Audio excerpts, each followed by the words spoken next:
സുഹൃത്തുക്കളെ, വളരെ വേദനാജനകമായ ഒരു മാർച്ച് 1 ആണ് അതിൻ്റെ തിരശ്ശീല വീഴാൻ പോകുന്നത്. മാർച്ച് 1 പ്രത്യേകത ശ്രദ്ധിക്കണം. എന്താണ് ഇറാനിൽ സംഭവിക്കുന്നത് എന്ന് ഇന്ന് ലോകം കണ്ടു കഴിഞ്ഞു. എന്താണ് ഗാസയിൽ സംഭവിച്ചത് എന്ന് കണ്ട പോലെ തന്നെ ഇറാൻ എന്ന് പറയുന്ന ശക്തിയെ അമേരിക്കയും ഇസ്രായേലും ചേർന്ന് എങ്ങനെ ഉന്മൂലനം ചെയ്യാം എന്നുള്ളതാണ്.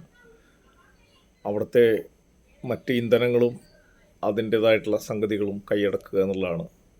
അതെല്ലാ കാലത്തും അമേരിക്കൻ സാമ്രാജ്യത്വം ചെയ്തിട്ടുണ്ട്. പണ്ട് ഇറാഖിനെ ആക്രമിക്കുമ്പോഴും അതുപോലെ ഗൾഫ് യുദ്ധങ്ങൾ എന്ന് പറഞ്ഞിട്ട് നമ്മൾ അതിൻ്റെ പരമ്പര നോക്കിക്കഴിഞ്ഞാൽ കാണാം. ഇന്ധനം കൈയടക്കുക എന്ന് പറഞ്ഞാൽ ലോകത്തെ കൈയടക്കുക എന്നുള്ളതാണ്. പക്ഷേ ഈ മാർച്ച് 1 മറ്റൊരു പ്രത്യേകതയുണ്ട്. അതാണ് നമ്മൾ ശ്രദ്ധിക്കാതെ പോകുന്നത്.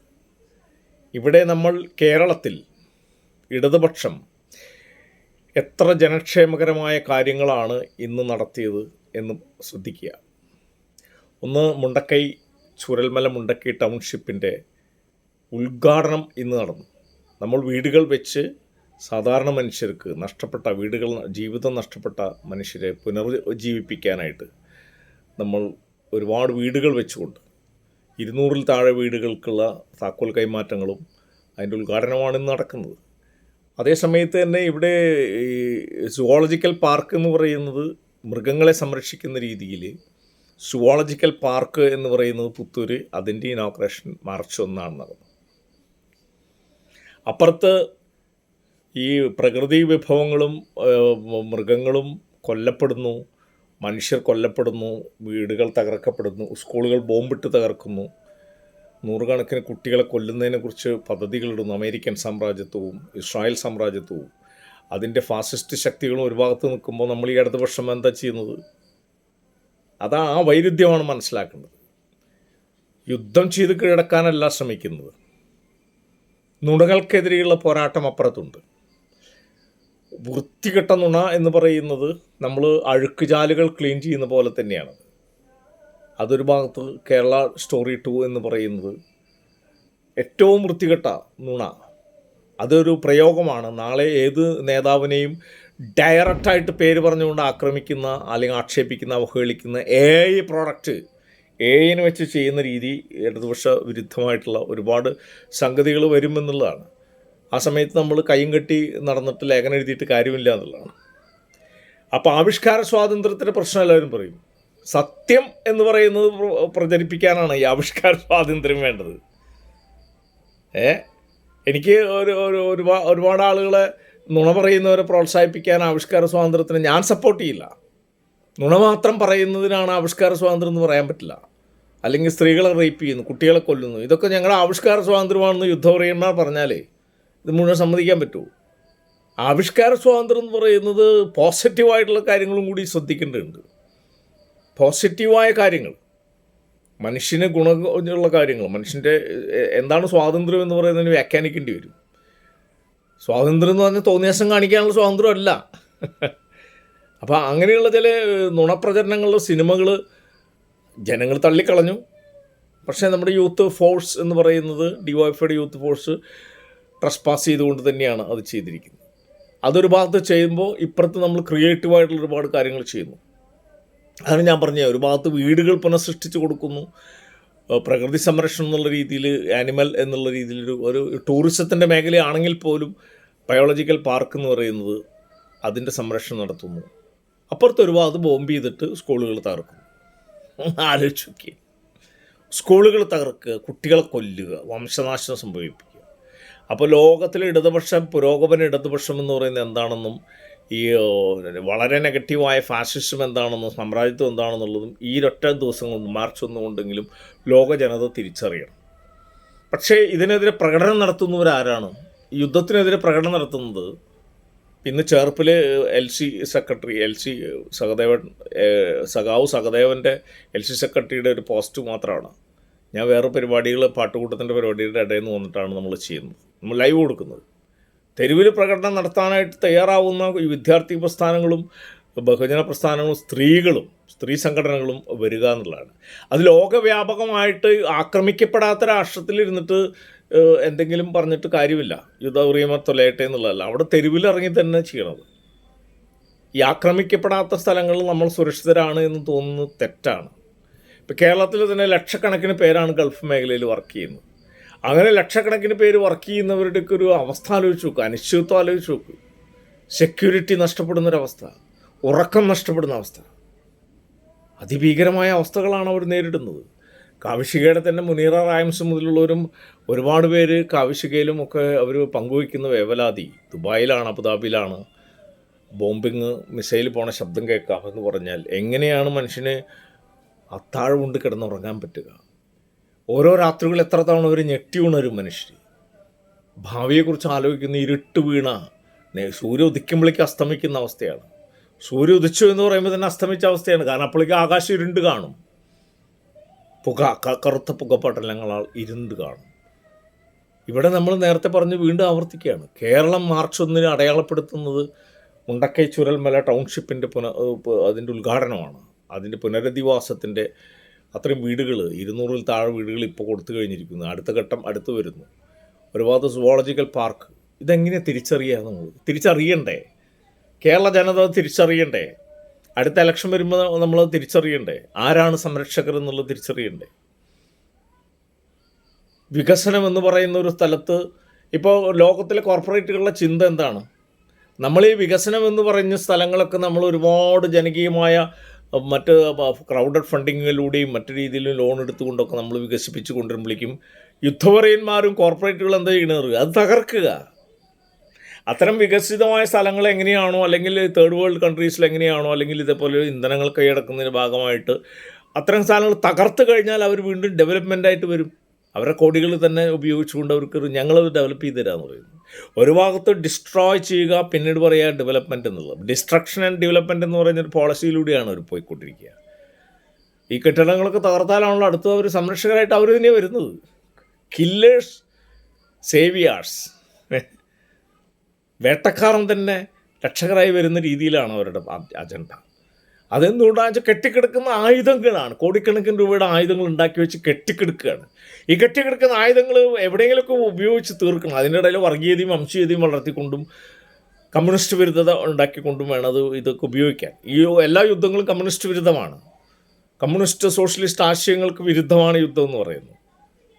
നമ്മളൊരു ഭാഗത്ത് ജനക്ഷേമകരമായ കാര്യങ്ങൾ ചെയ്തു വരുന്നു, സാക്ഷരത ചെയ്തു വരുന്നു, ആരോഗ്യ കേന്ദ്രങ്ങൾ, ആശുപത്രികൾ, വിദ്യാഭ്യാസ മേഖലകളൊക്കെ അത് ഗംഭീരമായിട്ട് പുനഃസൃഷ്ടിച്ച് ഡെവലപ്പ് ചെയ്ത് ഒരു മെറ്റീരിയലി ആംഡായിട്ടുള്ള ഹെൽത്തി ആയിട്ടുള്ളൊരു ജനതയെ വാർത്തെടുക്കുന്ന സമയത്ത് അതൊക്കെ തകർക്കണതിനെ കുറിച്ചാണ് അമേരിക്കൻ സാമ്രാജ്യത്തെ ആലോചിക്കുന്നത്. കാരണം വിദ്യാഭ്യാസം പാടില്ല, യുക്തിചിന്ത പാടില്ല, ശാസ്ത്രബോധം അങ്ങനെ കുട്ടികളിലേക്ക് വരാൻ പാടില്ല. അപ്പോൾ വിദ്യാഭ്യാസ സ്ഥാപനങ്ങൾ തകർക്കും. പണ്ട് ലൈബ്രറികൾ കത്തിക്കുന്ന ഒരു രീതി ഉണ്ടായിരുന്നു ഫാസിസത്തിന്.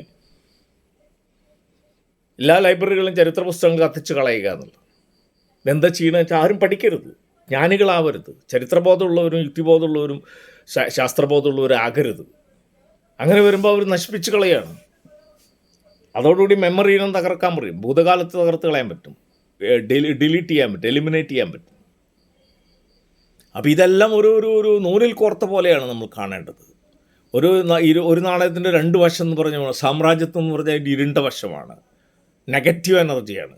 പോസിറ്റീവ് എനർജിയാണ് ഈ ലെഫ്റ്റ് പ്രോഗ്രസീവ് സോഷ്യലിസ്റ്റ് കമ്മ്യൂണിസ്റ്റ് ചിന്തകൾ എന്ന് പറയുന്നത്.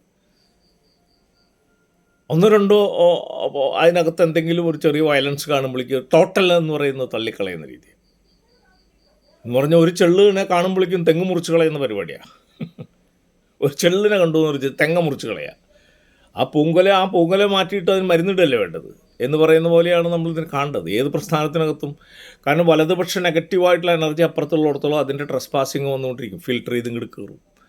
അതൊരു ബൂർഷ്വാ സിസ്റ്റത്തിൽ അല്ലെങ്കിൽ ഒരു കോർപ്പറേറ്റ് ന്യൂ ഇമ്പീരിയലിസ്റ്റ് ആയിട്ടുള്ള സിസ്റ്റത്തിൽ അതിൻ്റെ ഈവിൾസ് ഇങ്ങോട്ട് കയറും. എല്ലാവരും മാർക്സിസവും ലെനിനിസം അരിച്ചു പിടിച്ച് മനുഷ്യരൊന്നും ആവണമെന്നില്ല. എല്ലാവരും ഈ യൂണിവേഴ്സലായിട്ട് ചിന്തിക്കുന്ന ദാർശനികരാവണമെന്നില്ല. ഇപ്പം ഞാനൊരു പോയിൻറ്റും കൂടി എടുത്ത് പറയാം. നമ്മൾ കേരളം ഇപ്പോൾ ഡെവലപ്പ് ചെയ്ത് വരുന്നു. 10 വർഷം കൊണ്ട് ഇത്രയും ഡെവലപ്പ് ചെയ്യുമ്പോൾ ഒരുപക്ഷെ പട്ടിണിയെക്കുറിച്ച് നമുക്ക് കവിത എഴുതാൻ പറ്റാത്തൊരു കേരളം വരും. ആശുപത്രിയിൽ വരുന്ന അനാസ്ഥകൾ അല്ലെങ്കിൽ അതുപോലെ ഒന്നോ രണ്ടോ ഇൻസിഡൻസുകൾ സംഭവിക്കാമെന്നല്ലാതെ പൊതുവെ അത് ഹൈലി ഹൈടെക്കായി മാറുന്നതോടുകൂടി അതിൻ്റെ അകത്ത് വരുന്ന അനിശ്ചിതത്വം, അതിൻ്റെ അകത്ത് വരുന്ന ഒരുപാട് അരക്ഷിതാവസ്ഥകളായിട്ട് ബന്ധപ്പെട്ട ദുരന്തങ്ങളെക്കുറിച്ച് കഥകളൊന്നും എഴുതാൻ പറ്റാതെ വരും. ശരിയാണ്. വിദ്യാഭ്യാസ സ്ഥാപനങ്ങളിൽ ബാഹ്യതലങ്ങളിൽ അത് ഡെവലപ്പ് ചെയ്യും തോറും അതിൻ്റെ ടെക്നോളജിയായിട്ട് ബന്ധപ്പെട്ടുള്ള അതിൻ്റെ ഡെവലപ്മെൻറ്റ്സും ഒക്കെ വരും തോറും കാര്യമായിട്ട് അതിനെക്കുറിച്ച് നോവലുകളോ കഥകളോ എഴുതാൻ പറ്റാത്ത രീതിയിൽ വരും. ശരിയാണ്. അപ്പോൾ നമ്മൾ പറയും, ഞാൻ വീണ്ടും എടുത്ത് പറയാണ്, സത്യത്തിൽ ഈ ഡെവലപ്മെൻറ്റ് ഉണ്ടാക്കിയത് നമ്മുടെ മതവിശ്വാസങ്ങളല്ല, ഹൈ ടെക്നോളജിയായിട്ട് ബന്ധപ്പെട്ടുള്ള ശാസ്ത്രബോധമുള്ളൊരു ജനതയും അല്ലെങ്കിൽ അതിൻ്റെ ഭരണാധികാരികളും അവരുടെ ഇത് നമ്മൾ ലോക നിലവാരത്തിൽ വരുന്ന കോടികളെന്ന് പറയുന്ന മനുഷ്യാധ്വാനം, മിച്ചധ്വാനമാണ്. ഏതെങ്കിലും ദേവന്മാരോ ഈശ്വരനോ ദൈവം മാലാകന്മാരോ ഒന്നും ഭൂമിയിലേക്ക് മന്ന പൊഴിച്ച പോലെ പൊടിച്ച കാശല്ലത്, മിച്ചധ്വാനമാണ്. കോടിക്കണക്കിന് മനുഷ്യരുടെ മിച്ചധ്വാനമാണ്. ആ അധ്വാനത്തിൻ്റെ അംശങ്ങൾ എടുത്തിട്ടാണ് നമ്മൾ ഓരോരുത്തരും എടുത്ത് ഡെവലപ്മെൻറ്റിന് വേണ്ടി ഉപയോഗിക്കുന്നത്. കിഫ്ബി പദ്ധതി ഏതാണെങ്കിലും ആ മിച്ചധ്വാനം എന്ന് പറയുന്നതാണ് ഇവിടെ പ്രോഫിറ്റായിട്ട് ബന്ധപ്പെട്ട് കിടക്കുന്ന ഈ എമൗണ്ടിനെയാണ് നമ്മളെടുത്തിട്ട് വിനിയോഗിക്കുന്നത് ഡെവലപ്മെൻറ്റിന് വേണ്ടി. For the people, by the people and of the people എന്ന് പറഞ്ഞ പോലെ from the people and for the people, from the people and for the people, അങ്ങനെ ഇക്വേഷൻ കൊണ്ടുവരണം. From the people and for the people. ഈ for the people എന്ന് പറയുന്നതിനെക്കുറിച്ച് വേവലാതിയുള്ള ഗവൺമെൻറ്റിന് അത് ചെയ്യാൻ പറ്റുള്ളൂ. അതാണ് ലെഫ്റ്റ് ഗവൺമെൻറ് ഇവിടെ ചെയ്തുകൊണ്ടിരിക്കുന്നത്. അപ്പോൾ പറയണു, അയ്യോ അത് അങ്ങനെ കൂടുതൽ മൂന്നാം തവണ വന്നു കഴിഞ്ഞാൽ അത് ഭയങ്കരമായി ഫാസിസമാക്കും. മൂന്നാം തവണ വന്നു കഴിഞ്ഞാൽ ഈ ഡെവലപ്മെൻറ്റ് 10 ഇരട്ടി ഡെവലപ്പ് ചെയ്യും. രണ്ടത്താം മൂന്നത്തെന്ന് പറയുന്ന രണ്ടത്താം മൂന്നൊക്കെ എന്താ പ്രശ്നം? അങ്ങനെ ഡെവലപ്ഡ് ആയിട്ടുള്ളൊരു അന്തരീക്ഷം ഭൗതികമായിട്ടുള്ള കമ്പാരിറ്റീവ്ലി ഇന്ത്യയുടെ അകത്ത് കേരളത്തിനോടും ഭൗതികമായി ഡെവലപ്പ് ചെയ്തൊരു സ്ഥലം എന്ന് പറഞ്ഞത് മറ്റോ കമ്പയർ ചെയ്യുമ്പോൾ ഇതിനപ്പുറത്തേക്ക് ഒന്നും കാണാതെ വരുന്നു. പക്ഷെ നമ്മുടെയൊക്കെ പ്രോബ്ലം കിടക്കുന്നത് ആന്തരികമായിട്ട് നമ്മൾ പിന്നെ നമ്മുടെ എഴുത്തും ചിന്തയും കവിതയും നാടകവും സിനിമയും കോൺസെൻട്രേറ്റ് ചെയ്യേണ്ടത് ബാഹ്യതലത്തിലുള്ള പട്ടിണി, തെരുവുമായിട്ട് ബന്ധപ്പെട്ട പട്ടിണി അങ്ങനെയുള്ള കാര്യങ്ങളാകണമെന്നില്ല. പക്ഷേ നമുക്കറിയാം സാംസ്കാരികമായിട്ട് ഏറ്റവും പ്രോഗ്രസീവായിട്ടുള്ള തോട്ടുകളാണ് ഇനി നമ്മൾ കൊടുക്കേണ്ടി വരുന്നത്. കാരണം ബാഹ്യമായി നമ്മൾ ഡെവലപ്മെൻറ്റ് കഴിഞ്ഞു, റോഡുകൾ വികസിക്കും, റോഡിൻ്റെ ദുരന്തത്തെക്കുറിച്ച് നമുക്ക് എഴുതാൻ പറ്റില്ല. കാരണം സയൻറ്റിഫിക്കലി ഡിസൈൻഡ് ആയ റോഡ് വന്നു കഴിഞ്ഞാൽ ഒരുപാട് ആക്സിഡൻറ്റ്സ് ഇല്ലാതെയാവും, കലാമിറ്റീസ് ഇല്ലാതെയാകും, യാദൃശ്ചികത അപ്പോൾ അങ്ങനെ ഭക്തിയായിട്ട് ബന്ധപ്പെട്ട കണക്ഷൻ കിട്ടാതെ വരും, അന്ധവിശ്വാസം തെറിച്ചു പോകും. പണ്ട് വാക്സിൻ കണ്ടുപിടിച്ചപ്പോൾ വസൂരി പോയ പോലെ തന്നെയത്. ദുർഗാദേവിയുടെ കോപമായിരുന്നല്ലോ വസൂരി ഇതൊക്കെ പറയുന്നത്. വാക്സിൻ കണ്ടുപിടിച്ചപ്പോൾ വസൂരി എവിടെ പോയി? അപ്പോൾ ദുർഗാദേവിയുടെ കോപം എവിടെ പോയി? പല്ല് ചലച്ചാൽ പ്രശ്നം ഇവിടെ, പൂച്ച കുറുകോടിയ പ്രശ്നം. സയൻറ്റിഫിക്കലി ഡിസൈൻഡ് റോഡാണെങ്കിൽ പൂച്ചയൊന്നും കുറുകെ ഓടില്ല. നിങ്ങൾ ടോക്കിയോ സിറ്റിയിൽ പൂച്ച കുറുകോടുണ്ടോ എന്ന് പറഞ്ഞാൽ അന്വേഷിക്കുക. ചൈനയിൽ പൂച്ച കുറുകോടോ എന്ന് അന്വേഷിക്കും. പൂച്ചയ്ക്ക് പോകാൻ വേറെ വഴിയിട്ട് കൊടുത്തിട്ടുണ്ടാവും. അപ്പം അങ്ങനെ ബാഹ്യതലങ്ങളിൽ മെറ്റീരിയലിസ്റ്റിക് ആയിട്ട് അത് ഡെവലപ്മെൻറ്റ് വന്നു കഴിഞ്ഞാൽ നമ്മുടെ ഫോക്കസ് പിന്നെ വരേണ്ടത് ആന്തരിക തലത്തിൽ ഈ അജീർണിച്ച് കിടക്കുന്ന അജീർണം എന്ന് പറയുന്ന സംഗതികളെ എങ്ങനെ നിൽക്കുന്നു. ഈ തലച്ചോറിൽ ഈ പറഞ്ഞ റിലീജിയസ് ആയിട്ടുള്ള അജീർണങ്ങൾ, അന്ധവിശ്വാസത്തിൻ്റെ അജീർണങ്ങൾ, അവിടെ കോൺസെൻട്രേറ്റ് ചെയ്തിട്ട് വേണം വർക്ക് ഓഫ് ആർട്ട് വരാൻ. ആദ്യകാലങ്ങളിൽ ഞാൻ പണ്ട് പറയാറുണ്ട്, ചാൾസ് ഡിക്കൻസ് ലണ്ടനിലെ ഭീകരമായിട്ടുള്ള അനാഥാലയങ്ങളുടെ ഭീകരതകളും ആശുപത്രികളും തെരുവുകളുടെ ഭീകരതകളൊക്കെ എഴുതിയപ്പോഴാണ് അവിടുത്തെ അന്നത്തെ ഭരണകൂടത്തിന് മനസ്സിലായതൊന്നും. പിന്നീടത് ഇന്നോവേറ്റ് ചെയ്തവർ റിഫോം ചെയ്ത് പുതിയ ലണ്ടനിലേക്ക് എത്തുന്നത് ആ പഴയ ലണ്ടനിൽ നിന്നാണല്ലോ. ഇപ്പം നമ്മൾ ചാൾസ് ഡിക്കൻസ് നോവൽ വായിച്ചിട്ട് എവിടെ ആ തെരുവ് എവിടെ, അനാഥാലയം എവിടെയെന്ന് ചോദിച്ചാൽ കിട്ടില്ല. അപ്പോൾ അത് ഡെവലപ്ഡായി ആ സ്ഥലം.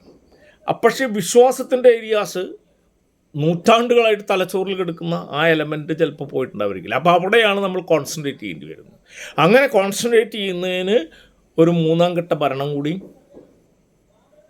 ഒരു മൂന്നാം റൗണ്ട് എന്ന് പറഞ്ഞ പോലെ ഒരു തേർഡ് ടേമും കൂടി നമ്മുടെ LDF ഗവൺമെൻറ്റിന് കൊടുത്ത് ഇപ്പോഴുള്ള ഡെവലപ്മെൻറ്റ്, അതായത് മെറ്റീരിയലിസ്റ്റിക് ആയിട്ടുള്ള തലങ്ങൾ, ദെൻ എഡ്യൂക്കേഷൻ്റെ ബാലൻസുള്ള തലങ്ങൾ, വീട് പുനരധിവാസം മുതലുള്ളത്, ആരോഗ്യ മേഖല മുതൽ അത്രയും കാര്യങ്ങൾ ആയിക്കഴിയുന്നതിൻ്റെ കൂട്ടത്തിൽ നമ്മൾ നേരത്തെ പറഞ്ഞത് അതിനെ തുറന്നു കാണിക്കുന്ന രീതിയിലുള്ള അതിൻ്റെ നെഗറ്റീവ്സ് പറയേണ്ടി വരുന്നത് ആയിരിക്കില്ല അടുത്ത വർക്ക് ഓഫ് ആർട്ട്.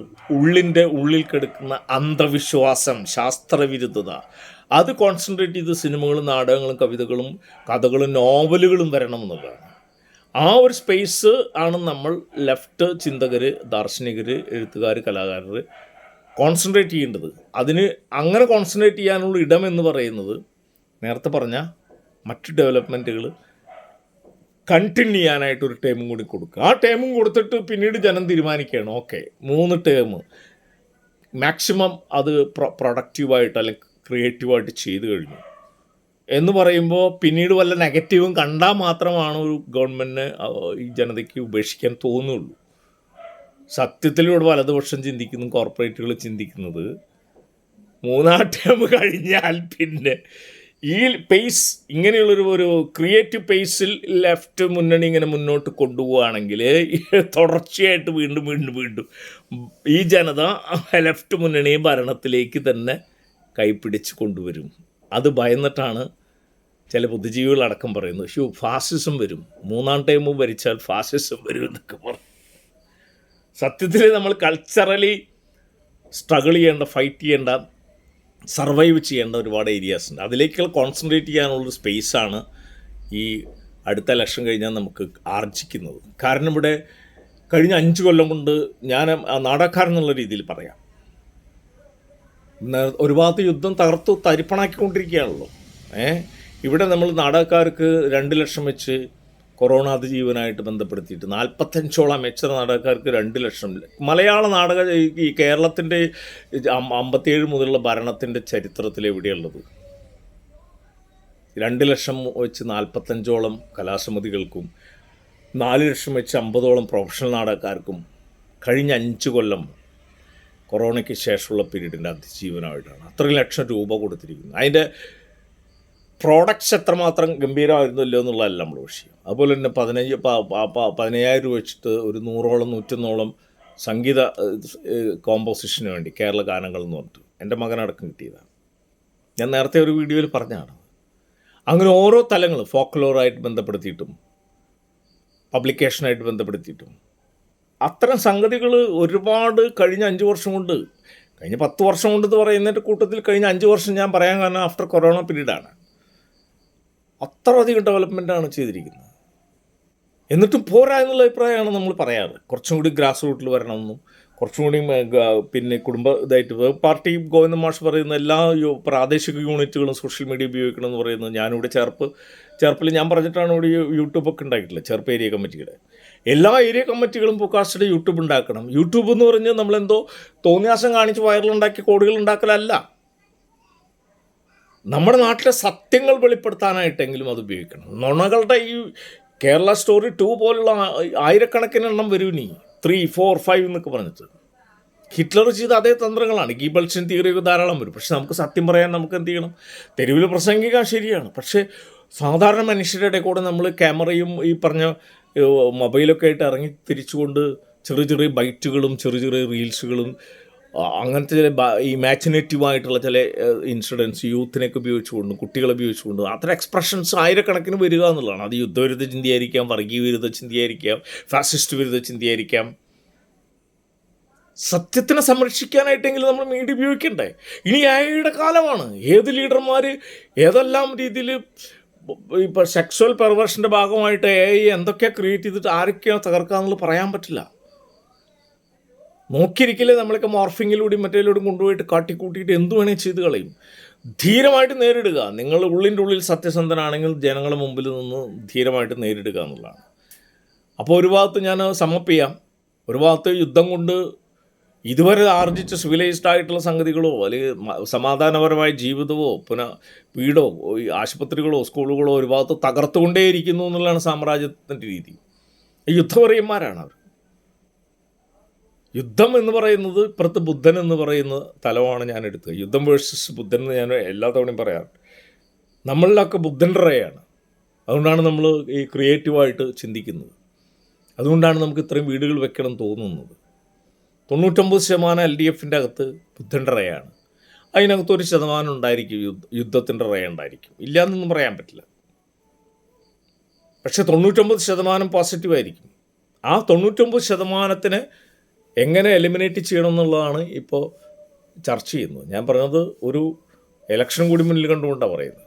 അതുകൊണ്ട് തന്നെ കൃത്യമായിട്ടും നമ്മൾ യുദ്ധത്തിനെതിരെ നിലപാടെടുക്കുക എന്ന് പറഞ്ഞാൽ അത് ലോകത്തിലെ ഏത് ഇടതുപക്ഷം ചിന്തകർ, ഇടതുപക്ഷത്തിൻ്റെ ബോധം എടുക്കുന്ന യുദ്ധവിരുദ്ധ നിലപാട് പോലെ ആർക്കും എടുക്കാൻ സാധിക്കില്ല എന്നുള്ളതാണ്. അതുകൊണ്ട് തന്നെ ഒരു രാജ്യത്തിൻ്റെ ഡെവലപ്മെൻറ്റിൽ എങ്ങനെയാണ് ഇടതുപക്ഷം ഇടപെടുന്നത്, ഈ ഇന്ത്യയിൽ തന്നെ കേരളം എന്നുള്ളൊരു മാതൃകയായി മാറുന്നത് എന്തുകൊണ്ട്? ആ മാതൃകയാവുന്നതിന് കൂടുതൽ അസൂയ കൊണ്ട് എന്തെല്ലാം തോന്നിയാസങ്ങളാണ് സംഭവിക്കാൻ പോകുന്നത്.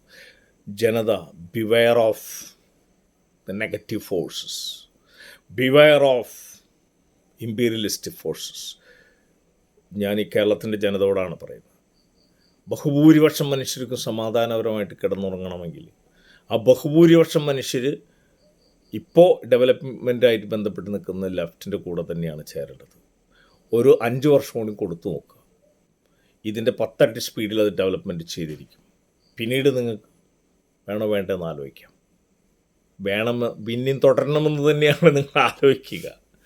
കാരണം പ്രൈവറ്റ് ആശുപത്രികളെക്കാൾ ഗംഭീരമായിട്ടുള്ള എല്ലാ തരത്തിലുള്ള സ്കാനിങ്ങും എല്ലാ സംഭവങ്ങളും ഗവൺമെൻറ് ആശുപത്രികളിലേക്ക് വരാൻ പോകുന്നു. അത് ക്യാൻസറല്ല, എന്ത് അസുഖം വന്നാലും അതിനെ ട്രീറ്റ് ചെയ്യാവുന്ന സിസ്റ്റം വരുമ്പോൾ കോർപ്പറേറ്റുകളുടെ മുതൽ മുടക്കിൽ നിൽക്കുന്ന, അവരുടെ പാർട്ട്ണർഷിപ്പിൽ നിൽക്കുന്ന ഈ പ്രൈവറ്റ് ആശുപത്രികൾ, അതുപോലെ തന്നെ പ്രൈവറ്റ് സ്കൂളുകളായിട്ട് ബന്ധപ്പെട്ടുള്ള മുതലാളിത്ത ചിന്തകൾ, അവർക്കൊക്കെ തരം ഭയം വരുന്നുണ്ടെന്നുള്ളതാണ്. അത് ഇടതുപക്ഷ ഗവൺമെൻറ്റിനെ എങ്ങനെയെങ്കിലും ഇവിടുന്ന് നീക്കം ചെയ്തുകൊണ്ട് വേണം സ്വന്തം ഈ എക്സ്പ്ലോയിറ്റേഷൻ തിയറി ആരാണ് മുന്നോട്ട് വയ്ക്കുന്നത്? ഇമ്പീരിയലിസമാണ്. അവരെ കൂട്ടുപിടിക്കണം, കോർപ്പറേറ്റുകളെ കൂട്ടുപിടിക്കണം. ഈ ഒരു അജണ്ടയാണ് വർക്ക് ചെയ്യുന്നത്. ഇവിടെ നമ്മൾ സാധാരണ മനുഷ്യർക്ക് ഗുണം ചെയ്യുന്നത് ഈ ചൂഷകരുടെ കൂടെ നിന്നിട്ടല്ല, ചൂഷകർക്കെതിരെ പോരാടുന്ന, ചൂഷിതരുടെ ഒപ്പം നിൽക്കുന്ന ലെഫ്റ്റ് ഗവൺമെൻറ് കൂടെയാണ്.